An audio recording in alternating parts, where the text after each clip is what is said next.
Welcome to Harpriya's media. Pushpa cinema స్మగ్లర్లకు trend సెట్టర్లా మారింది.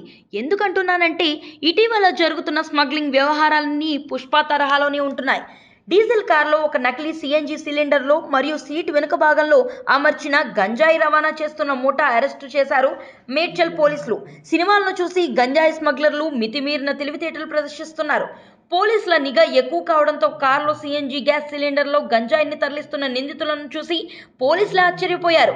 దేశంలోనే మొట్టమొదటిసారిగా వింత పద్ధతిలో సిలిండర్లో గంజాయిని తరలిస్తున్న అంతర్రాష్ట్ర ముఠాకు చెందిన నలుగురిని మేడ్చల్ ఎస్ఓటి పోలీసులు అదుపులోనికి తీసుకున్నారు. ఆంధ్రప్రదేశ్ నుండి ఉత్తరప్రదేశ్లోని ఆగ్రాకు కారులో ఎలాంటి అనుమానం రాకుండా గ్యాస్ సిలిండర్లలో గంజాయి నింపి తీసుకెళ్తుండగా మేడ్చల్ పోలీస్ స్టేషన్ జాతీయ రహదారిపై తనిఖీలు చేస్తున్న పోలీసులకు అనుమానాస్పదంగా పట్టుబడ్డారు.